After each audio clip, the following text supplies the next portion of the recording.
दोस्तों ये डागरजीत नाम का बड़वा प्रेमानंद की बिल्कुल असली औलाद है। प्रेमानंद ने इनको नियम बताया है कि अपनी माँ बहनों को ये वाली पुस्तक दो पढ़ने के लिए, गीत गोविंद। महाराज जी, मैं ऐसा क्या करूं कि अपने पिता जगन्नाथ जी के हृदय को अनंत प्रसन्नता दे पाऊं? तो गीत गोविंद का गायन जगन्नाथ जी को बहुत पसंद है।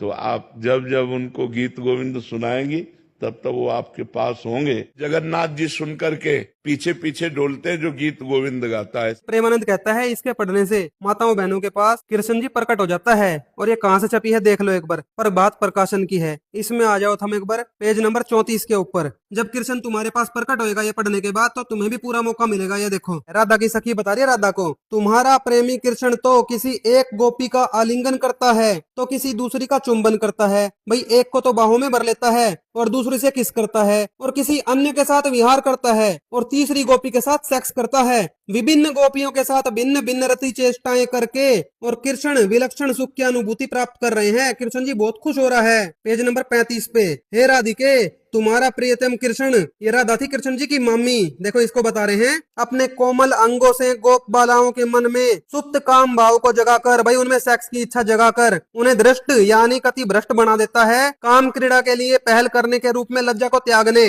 भाई किसी और की पत्नी हो तो उसको शर्म त्यागनी पड़ती है कृष्ण के साथ ये करने के लिए। उसके लिए विवश सा करता हुआ और फिर अपने मन को भाने वाली गोप स्त्रियों को अपनी इच्छा से अपने आलिंगन में लेता हुआ इस मादक वसंत ऋतु में स्वच्छंद विहार कर रहा है।